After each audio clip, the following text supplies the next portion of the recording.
सभी को हाथ जोड़कर प्रणाम।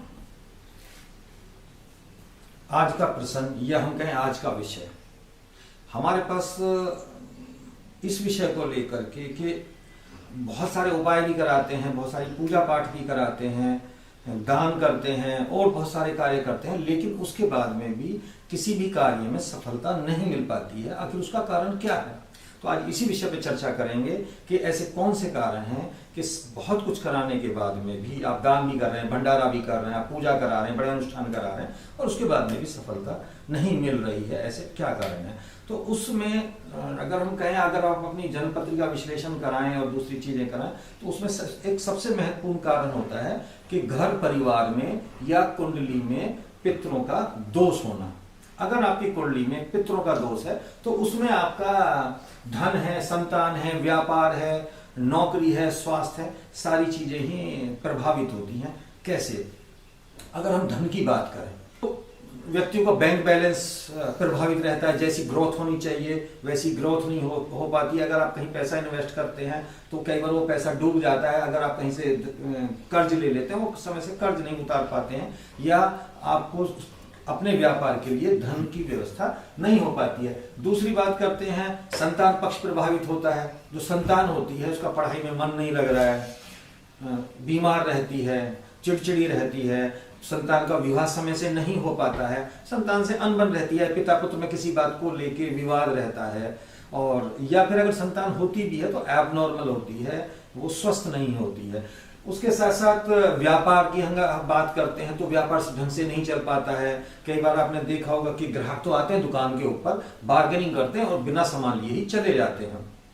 डील कैंसिल हो जाती है, आप समय से डिलीवरी नहीं दे पाते हैं, या माल कहीं ना कहीं पकड़ा जाता है। बहुत सारे कारण होते हैं जिससे आपका व्यापार प्रभावित होता है। उसके साथ साथ नौकरी में अगर हम बात करें, अगर आप नौकरी की बात करेंगे तो आप चाहे प्राइवेट जॉब कर रहे हो चाहे सरकारी जॉब कर रहे हो, अगर सरकारी जॉब कर रहे हैं तो प्रमोशन नहीं हो पाता है, सरकारी नौकरी नहीं लग पाती है। बहुत ज़्यादा मेहनत कर रहे हैं, कंपटीशन की तैयारी कर रहे हैं, बहुत पैसा भी कोचिंग में लगा रहे हैं, लेकिन उसके बाद में भी आपका सिलेक्शन नहीं हो पा रहा है। और अगर आप किसी सरकारी डिपार्टमेंट में जॉब कर रहे हैं तो जो इन टाइम प्रमोशन होता है वो प्रमोशन नहीं होता है, जो पीछे आने वाले वो आके प्रमोट हो जाते हैं। या फिर अगर आप प्राइवेट जॉब कर रहे हैं तो प्राइवेट जॉब में या तो बॉस के साथ अनबन रहती है, या जैसी आपकी योग्यता है उसके हिसाब से आपकी सैलरी और आपका जो पोस्ट है वो नहीं हो पाती है। दूसरा आता है कि आपका स्वास्थ्य, परिवार में कोई ना कोई हर समय बीमार रहता है, किसी को असाध्य बीमारी हो जाती है, बहुत सारा आप इलाज करा रहे हैं, उसके बाद में भी वो बीमारी सही नहीं हो पा रही है। डॉक्टर्स जो बीमारी को ही नहीं पकड़ पाते हैं, आपके सारे टेस्ट नॉर्मल होते हैं लेकिन फिर भी आप अस्वस्थ हैं और लगातार पैसा आपका एक निश्चित अमाउंट कहें या उससे भी ज्यादा एक बड़ा पैसा आपका डॉक्टर के पास चला जाता है। तो जीवन में अगर हम कहें तो बहुत सारी असफलताएं हैं, परेशानियां हैं, और बहुत सारी चीजों का जो कारण होता है वो आपकी जन्म पत्री में, आपके घर में पितृदोष के कारण हो सकता है। अब समस्या आती है कि कुंडलियां तो आपने विश्लेषित करा ली और उसके बाद में आपको पता नहीं चल पाया, तो उसके लिए हम कुछ सामान्य पहचान बताता हूं मैं आपको कि पितरों, आपके घर में पितृदोष है तो आप उसको कैसे पहचानेंगे। वैसे तो अगर आप किसी अच्छे एस्ट्रोलॉजर से कुंडली का विश्लेषण कराते हैं तो तुरंत पता चल जाता है कि घर परिवार में और जन्मपत्री में पितरों का दोष आ गया है। तो जिनके यहाँ पे पितरों का दोष होता है वहां वास्तु का दोष भी होता है, तो दोनों चीजें एक साथ अटैच हो जाती है। लेकिन पहले बात करते हैं कि आप पितरों के दोष की पहचान कैसे करेंगे, कैसे पता लगाएंगे कि आपके घर में पितरों का दोष है। तो सबसे पहले आपने देखा होगा कि अगर आप भोजन करते हैं, घर का कोई भी व्यक्ति हो, महिला है, पुरुष है, बच्चा है, अगर आप भोजन कर रहे हैं और भोजन में अगर कोई भी कोर आप भोजन का लेके मुंह तक ले जाते हैं और अगर वो कई बार मुंह तक ना जाके और आपके हाथ से छूट के नीचे गिर जाता है तो समझ लीजिएगा पितरों का दोष है। जिनके यहाँ पितरों का दोष होता है उनके यहाँ लाल चींटियां बहुत ज्यादा निकलती हैं, तो समझ लीजिएगा पितरों का दोष है। जिन लोगों के यहाँ पे परिवार में या पत्री में पितरों का दोष होता है तो ऐसे व्यक्तियों के यहाँ पे ऐसे मकानों में सीलन पाई जाती है।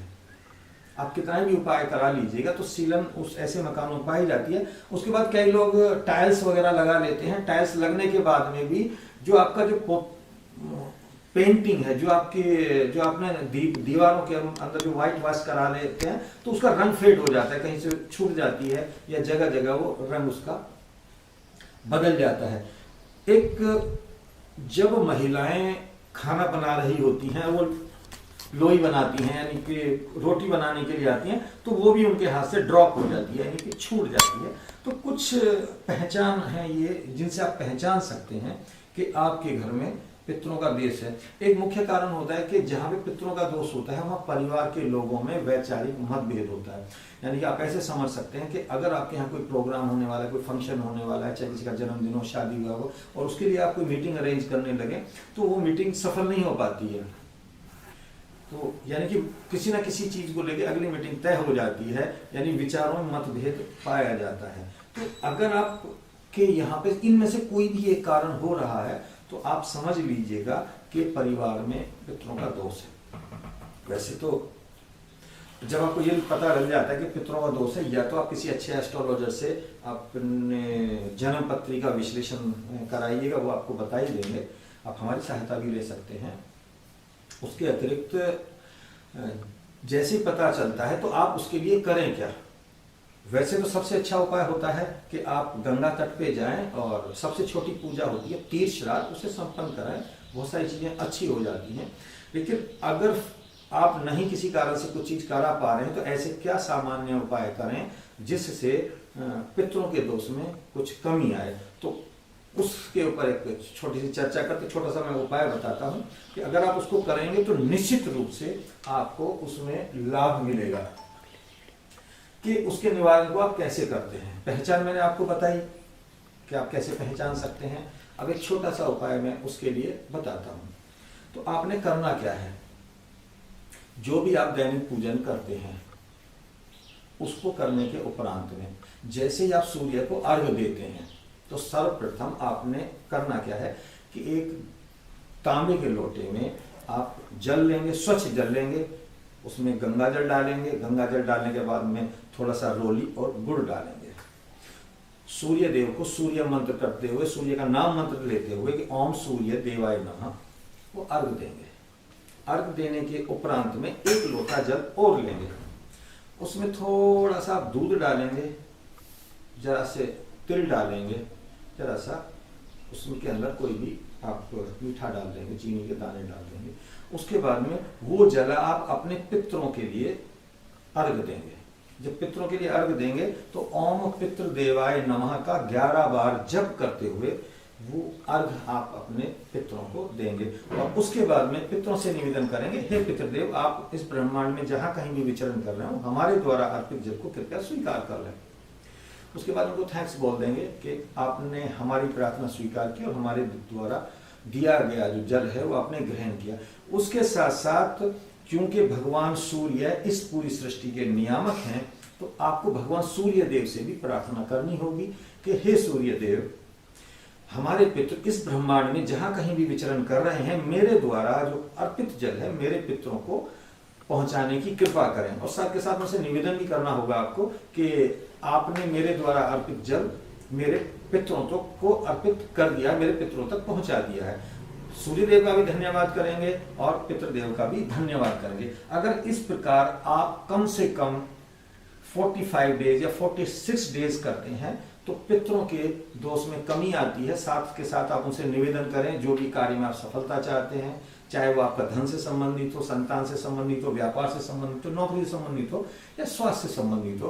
तो जब आप अपने पितरों से प्रार्थना करते हैं, निवेदन करते हैं तो निश्चित रूप से वो आपको आशीर्वाद देते हैं, आपको कार्य में सफलता देते हैं। ये एक सामान्य उपाय है। और लेकिन इसके साथ साथ जैसे आपको लाभ मिलता है परंतु आपको पितरों की शांति निश्चित रूप से करानी ही पड़ती है। और जब आप पितरों की शांति कराने की बात आती है तो उसके लिए कई प्रकार से की जाती है। आप तीर्थ श्राद्ध करा सकते हैं, गंगा तट पे जाके षोडशी, उत्तम षोडशी, मध्यम षोडशी करा सकते हैं। लेकिन अगर आप सबसे छोटी पूजा तीर्थ श्राद्ध भी गंगा तट पे जाके करा देते हैं, सपिंडी तीर्थ श्राद्ध, तो उससे 100% लाभ मिलता है। आपके सभी रुके हुए कार्यों में आपको सफलता मिलती है। क्योंकि जब तक आप पितरों का निवारण नहीं करा देते हैं तो जो भी आपके कार्य, चाहे धन से है, संतान, व्यापार, नौकरी, स्वास्थ्य और जीवन से संबंधित कोई भी जो क्षेत्र है, तब तक जो आपकी सफलता है वो संदिग्ध रहती है। ये हमारा अपना पिछले जो 18 से 20 वर्ष का जो अनुभव है, हम उसी के आधार पे इतने जो कॉन्फिडेंस है ये बात आपको कह सकते हैं कि आप बड़ी पूजाएं कराने से पहले अगर अपनी कुंडली जनित पितृदोषों की शांति करा लेते हैं तो कम से कम आपकी अनेक समस्याओं का समाधान हो जाता है, आपकी आगे की गति बन जाती है और उसके उपरांत जो भी अन्य पूजा हैं आप उनको संपन्न करा सकते हैं। इसके लिए किसी अच्छे एस्ट्रोलॉजर से आपको अपनी कुंडली का विश्लेषण कराना चाहिए। जब कुंडली का विश्लेषण कराते हैं तो साथ के साथ आपको वास्तु का भी विश्लेषण कराना चाहिए, क्योंकि जिस के परिवार में पितरों का दोष होता है वहां पे वास्तु का दोष भी निश्चित रूप से होता है। और दोनों का विश्लेषण कराने के उपरांत में भी जो मुख्य कारण है, किस कारण से है, उसका निवारण करा लेंगे, आपकी जिंदगी बेहतरीन हो जाएगी। आपको हर क्षेत्र में, चाहे वो धन से संबंधित हो, व्यापार से संबंधित हो, संतान से संबंधित, स्वास्थ्य से संबंधित, सभी चीजों में आपको सुख समृद्धि की प्राप्ति होगी। और उसके लिए आप हमारी भी सहायता ले सकते हैं। आप हमें जो डेट ऑफ बर्थ और जन्म का समय और स्थान, साथ के साथ जो आपका भवन है उसका लेआउट और व्यापार स्थल का लेआउट हमें भेज सकते हैं। सारे विश्लेषण के उपरांत हम आपकी इसमें सहायता कर सकते हैं। जो भी मेरी बात बताई गई है, जो भी मैंने आपको उपाय बताया है, आप उस उपाय को करके उसका लाभ उठा सकते हैं।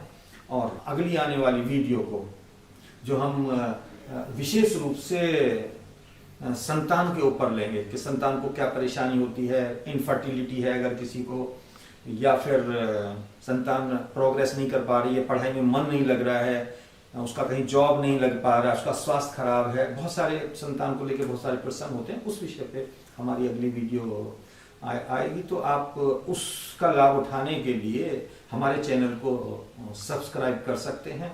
और किसी भी विषय पे चर्चा के लिए आप हमारे नीचे दिए गए नंबर पे हमसे संपर्क कर सकते हैं। आप स्वस्थ रहें, समृद्ध रहें। जय हिंद, जय भारत।